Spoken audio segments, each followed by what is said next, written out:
Salam sejahtera, saudara-saudara yang dikasihi Tuhan. Senang bisa berjumpa dengan saya. Dan kita akan mendengarkan firman Tuhan. Kita berdoa terlebih dahulu. Tuhan, terima kasih untuk firman. Kami mau merenungkannya. Kami mohon pimpinan Roh Kudus sehingga kami dapat memahami dengan baik. Dalam nama Tuhan Yesus kami berdoa. Amin. Mazmur 1 ayat yang ke-6. Sebab Tuhan mengenal jalan orang benar, tetapi jalan orang fasik menuju kebinasaan. Demikian firman Tuhan dari Mazmur 1 ayat yang ke-6. Renungan kita saya beri tema, bijaklah dalam memilih. Saudara yang terkasih, mana yang Anda pilih? Mana yang saudara pilih? Seorang anak belajar dengan tekun dan dia mendapatkan nilai yang cukup dan naik kelas. Atau seorang anak yang menyontek mendapatkan hasil yang baik sekali dan juga naik kelas. Kedua pilihan ini sama-sama berpengaruh pada masa depan anak. Pilihan kedua sepintas lebih menguntungkan, namun dampaknya dapat membentuk karakter yang malas dan bergantung kepada orang lain. Sementara pilihan pertama memacu anak belajar lebih baik, mengembangkan karakter yang tekun dan juga hidup di dalam kejujuran. Nah, saudara-saudara, itu hanya sebuah contoh. Tapi dalam Mazmur 1, kita membaca tentang adanya dua jalan. Ada jalan orang benar dan jalan orang fasik. Jalan orang benar dan jalan orang fasik itu tidak dapat dipersatukan. Keduanya memiliki perbedaan, ya seperti minyak dan air ya. Dalam ayat 5 disebutkan, sebab itu orang fasik tidak akan tahan dalam penghakiman.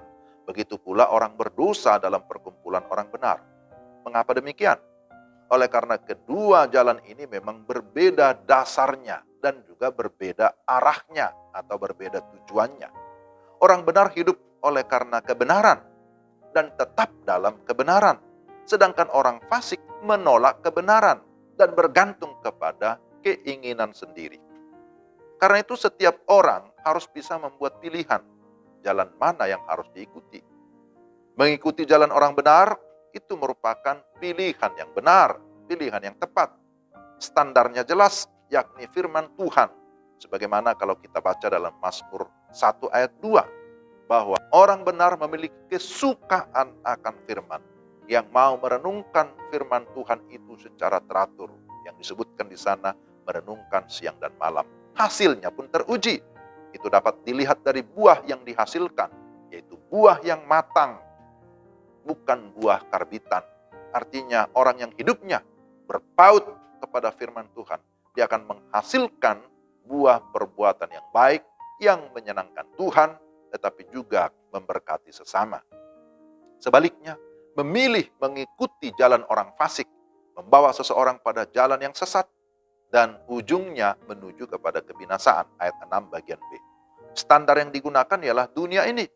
Kehidupan yang dikendalikan oleh bujuk rayu dunia ini, itu hanya menghasilkan kesia-siaan belaka. Ibarat kulit padi atau sekam yang ditiup angin. Itu dalam ayat yang keempat. Artinya bahwa di mata Tuhan, kehidupan orang fasik tentulah tidak berkenan, bahkan tidak menjadi berkat bagi sesama. Nah, saudara-saudara, kita harus bijak dalam memilih. Kita harus menetapkan pilihan dan kita berkomitmen atas pilihan kita. Mari kita sebagai orang percaya tetap berjalan di jalan yang benar.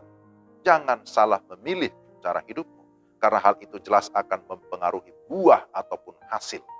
Jangan juga berkompromi dengan dosa, karena dosa tidak akan pernah mendatangkan kebahagiaan. Tetapi kebahagiaan yang sejati hanya diperoleh ketika kita berjalan di jalan yang benar, hidup di dalam kebenaran, dan endingnya pun kita akan mendapatkan kebahagiaan yang kekal.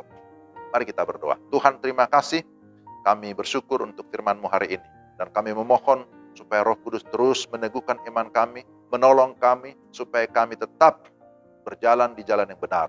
Kami sudah menetapkan pilihan kami untuk kami tetap berada di dalam kebenaran yang kami kenal di dalam Yesus Kristus, Sang kebenaran yang sejati. Maka pimpinlah kami ya Tuhan, menjalani hari demi hari, minggu demi minggu, dengan tetap mengandalkan Tuhan, terpujilah Engkau. Dalam nama Yesus kami berdoa. Amin. Demikian renungan kita hari ini. Kiranya Tuhan memberkati Bapak Ibu sekalian. Selamat berakhir pekan. Salam.